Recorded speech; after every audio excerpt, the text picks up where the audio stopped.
నాసిర్ జంగ్, నిజాముల్ ముల్క్, సయీద్ ఉన్ నీసా బేగంల కుమారుడు. అతను 26 ఫిబ్రవరి 1712 న జన్మించాడు. అతడి అసలు పేరు మీర్ అహ్మద్ అలీ ఖాన్ సిద్దికి బయాఫాండి. 1748 లో తన తండ్రి తరువాత హైదరాబాద్ రాజ్య నిజాంగా అధికారం చేపట్టాడు. అతను హుమాయూన్ జా, నిజాం ఉద్ దౌలా, నవాబ్ మీర్ అహ్మద్ అలీ ఖాన్ సిద్దికి బహదూర్, నాసిర్ జంగ్, దక్కన్ నవాబ్ సుబదార్ అనే చాలా ఆడంబరమైన బిరుదును తీసుకున్నాడు. అయినప్పటికీ అతన్ని నాసిర్ జంగ్ అని పిలుస్తారు. మొఘల్ చక్రవర్తి ముహమ్మద్ షా అతనికి నాసిర్ జంగ్ అనే బిరుదును ఇచ్చాడు. తరువాత తదుపరి మొఘల్ చక్రవర్తి అహ్మద్ షా బహదూర్ అతన్ని దక్కన్ యొక్క సుబేదార్గా నియమించి అతనికి నాసిర్ ఉద్ దౌలా అనే బిరుదును ఇచ్చాడు. అతను 1748 జూన్ 1 నుండి 1750 వరకు హైదరాబాద్ రాజ్యాన్ని పరిపాలించాడు. 1737 నుండి 1741 వరకు అతడి తండ్రి ఢిల్లీలో ఉన్నప్పుడు అతను తన తండ్రికి డిప్యూటీగా నియమితుడయ్యాడు. 1739 లో నిజాం లేనప్పుడు బాజీరావ్ దక్కనుపై దాడి చేయడానికి ప్రయత్నించాడు. నాసిరకం శక్తి కారణంగా నాసిర్ జంగ్ బాజీరావును పిచ్యుద్ధానికి బలవంతం చేశాడు. ఆ యుద్ధంలో మరాఠా పేష్వా నిర్ణయాత్మకంగా గెలిచాడు. 1741 లో అతను అధికారాన్ని స్వాధీనం చేసుకోవడానికి ప్రయత్నించాడు.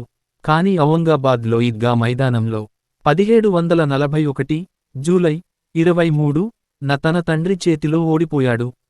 నిజాముల్ ముల్క్ మరణించాక హైదరాబాద్ రాజ్యాన్ని చేజిక్కించుకునేందుకు బ్రిటిష్ ఈస్ట్ ఇండియా కంపెనీ సాయం తీసుకుని తన మేనల్లుడు ముజఫర్ జంగ్తో సంఘర్షణ పడ్డారు. ఫ్రెంచి వారి మద్దతుతో సంఘర్షించిన ముజఫర్ జంగ్ను నాసిర్ జంగ్ ఓడించి బందీని చేశారు. 1748 జూన్ 2 న బుర్హాన్పూర్ వద్ద సింహాసనం అధిష్ఠించాడు. రెండవ కర్ణాటక యుద్ధం. నిజాముల్ ముల్క్ మరణం తరువాత నాసిర్ జంగ్, నిజాముల్ ముల్క్ కుమారుడు ముజఫర్ జంగ్, నిజాముల్ ముల్క్ మనవడు తన కుమార్తె ద్వారా మధ్య వారసత్వం కోసం అంతర్యుద్ధం జరిగింది.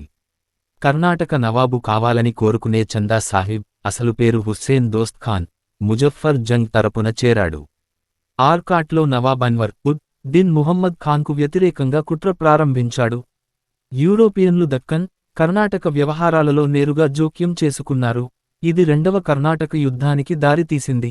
ఐరోపాలో రెండు శక్తుల మధ్య శాంతి నెలకొన్న సమయంలో British East India Company, French Compagnie des Indes మధ్య అధికారిక యుద్ధం జరిగింది.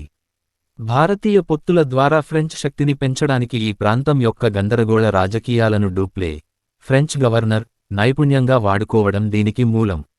ఆయా రాష్ట్రాల్లో అధికారంలోకి తీసుకురావడానికి ఫ్రెంచ్ వారు చందా సాహిబ్ను, ముజాఫర్ జంగ్ను సమర్థించారు.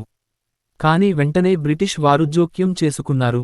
ఫ్రెంచ్ ప్రభావాన్ని తగ్గించడానికి వారు 1749 లో అంబూర్ యుద్ధంలో ఫ్రెంచ్ వారు చంపేసిన నవాబ్ అన్వర్ ఉద్ దిన్ ముహమ్మద్ ఖాన్ కుమారుడు మహ్మద్ అలీ ఖాన్ వాలాజాకు, నాసిర్ జంగ్కు మద్దతు ఇవ్వడం ప్రారంభించారు. 1750 నాటికి ప్రత్యర్థులను ఓడించడం, హత్య చేయడం, తమ మద్దతుదారులను సింహాసనంపై ఉంచడంలో డెక్కన్లోనూ, కర్ణాటకలోనూ ఫ్రెంచ్ వారు తొలి విజయాలు సాధించారు. అలాంటి సమయంలోనే నాసిర్ జంగ్ 1750 డిసెంబరు 16 న కడపకు నవాబైన పఠాన్ హిమ్మత్ ఖాన్ చేతిలో జింగికి సమీపంలో ఉన్న డూప్లే ఫతాబాద్, సరసంగుపెట్టై వద్ద హతుడయ్యాడు. ఖుల్దాబాద్లోని బుర్హానుద్దీన్ ఘారిబ్ సమాధి వద్ద ఆయన్ను సమాధి చేశారు. ఆ తరువాత ముజఫర్ జంగ్ హైదరాబాద్ సింహాసనం అధిష్ఠించాడు.